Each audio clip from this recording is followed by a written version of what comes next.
A recent poll conducted by Western New England University found public sentiment about the area economy appears to be more optimistic than it once was. Why? The forthcoming MGM Casino in Springfield plays a big part.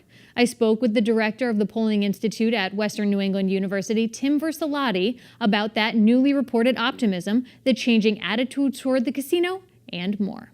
Springfield seems to be on a cusp of an economic renaissance of sorts. There are a lot of things going on, not least of which, of course, is the casino that's scheduled to open in August. But we also have the railcar manufacturing facility firing up. We've got the renovation of Union Station. There's just a lot of change, a lot of things that people have been waiting for here for quite some time. And so this seemed like a good opportunity to dip in and see what was happening with public opinion. Sure. When it comes to the actual survey, it was a telephone survey, about 850 adults. You looked at this from April 2nd to the 22nd, and it has a margin of error plus or minus 4.9%. Just kind of wanted to give folks at home the parameters before we dive into some specifics.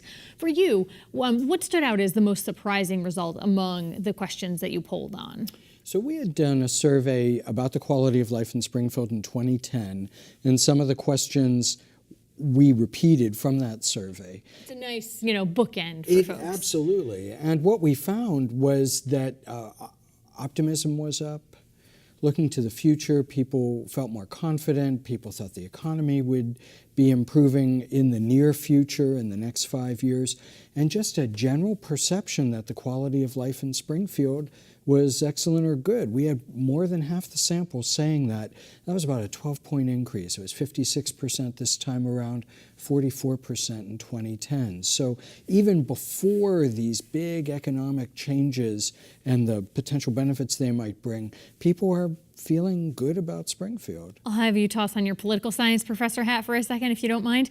Looking at unemployment in Springfield, it's still almost double the statewide average of 3.5%. Were you surprised to see that optimism given the unemployment rate here? I was not, because what we know from political behavior research is that awareness of unemployment figures is pretty low once you drill down below the national level. If you went out and took a random sample and asked people to name the national unemployment figure, plus or minus a few tenths of a point, maybe a couple points, people would get it. Springfield, a little harder to tell.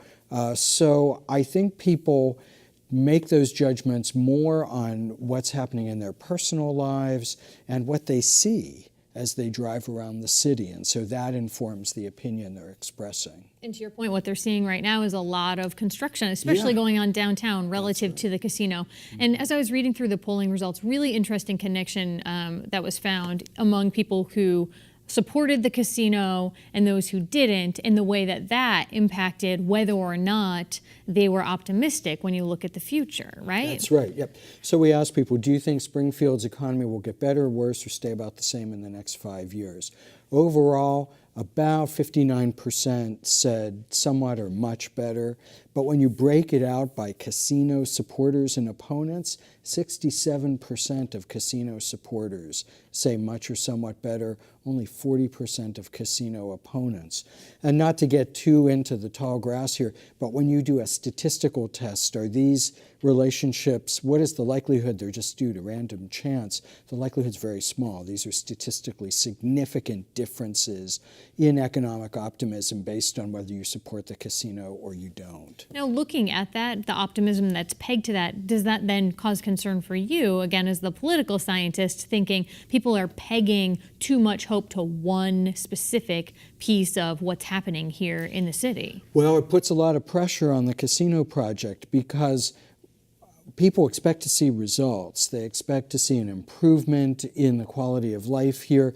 They're already seeing some initial results in terms of simply road and sidewalk improvements that are under construction right now downtown. Interestingly, though, people in the survey results didn't really care very much about improvements being made, street to street, things like that. Right, that was secondary. So we asked people in a sentence or two, can you say why you support or why you oppose?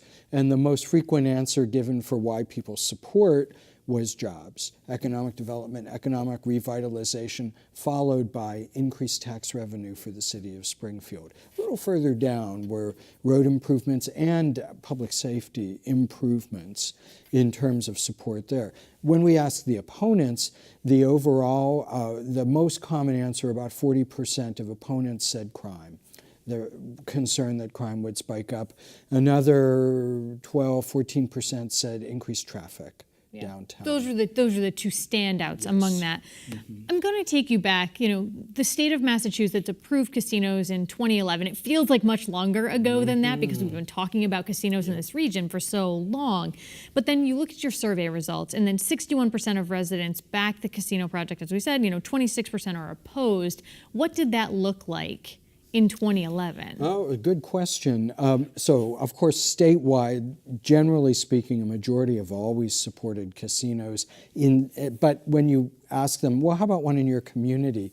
People are more likely to say, well, no, maybe the next community over. Not in my backyard, thanks very much. But before the Springfield casino referendum in July 2013, we did a poll in partnership with Mass Live and the Republican, and we found there the support was about 55-45 in favor among likely voters.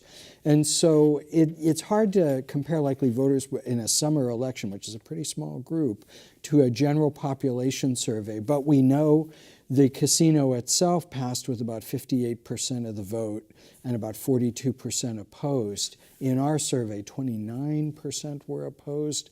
So more people are waiting to see, even if they're not in favor, more people aren't quite sure and they want to see where it goes from here. So that level of intense opposition we saw before the 2013 referendum, it could be softening somewhat. People, and in fact, in some of the open ends, when we asked people, well, why do you support? Some said, well, it's going to happen no matter what, so I may as well get behind it. Might as well sort of look on the rosy side of things is what people are saying.